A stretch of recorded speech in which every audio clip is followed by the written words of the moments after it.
પછી બટેટું અને રોટલી, આ ત્રણેય ઉપર આપણે આયોડિનના ટીપા નાખીએ ને એટલે આપણે પાઠમાં સમજાતા કે આયોડિનનું દ્રાવ્ય નાખવાથી જાંબલી કલર એટલે કે હવે હું તમને બતાવું કે એનો કલર કેવો બદલી જાય. જો એમાં કલર બદલે તો સ્ટાર્ચની હાજરી હોય.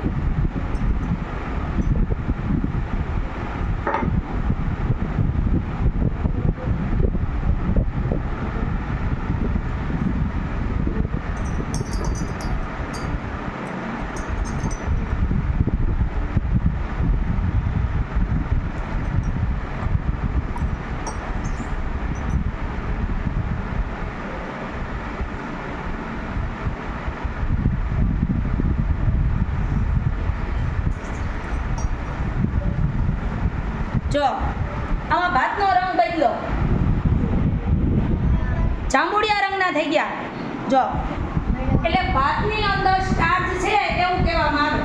પછી રોટલીનો રંગ છે, જો એમાં આ જાંબુડિયો કલર આવ્યો, રોટલીનો રંગ બદલો, જાંબુડિયો રંગ થયો. એવી રીતે અહીંયા બટેટામાં આછો જાંબુડિયો રંગ થયો, એટલે આમાં સ્ટાર્ચનો ભાગ છે.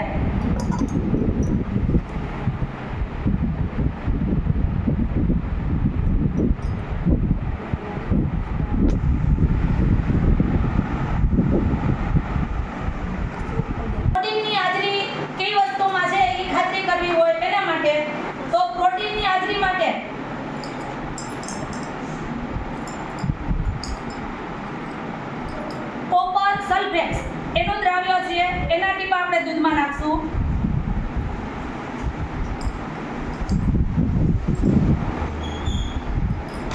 અને પછી કાસ્ટિક સોડાનું દ્રાવ્ય છે,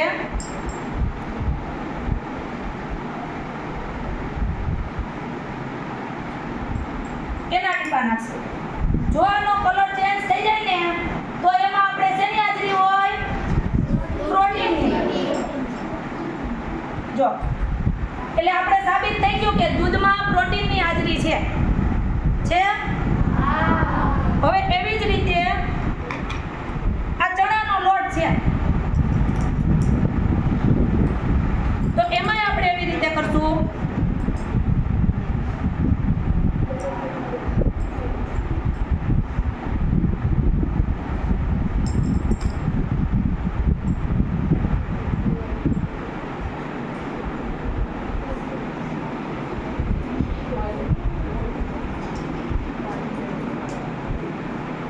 જો થઈ ગયો કલર ચેન્જ. તો આમાં પ્રોટીનની હાજરી છે એવું કહેવામાં આવે. એટલે કે દૂધ અને ચણાનો લોટ આ બેયમાં પ્રોટીન છે.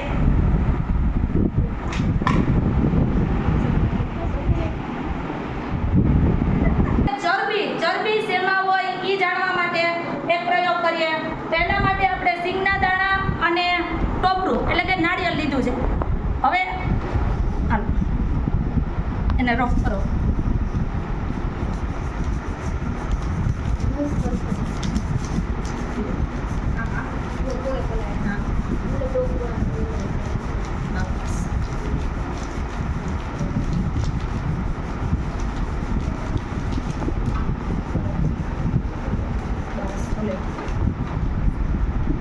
હાલો હવે જો આમાં ચરબીનો ભાગ હોય,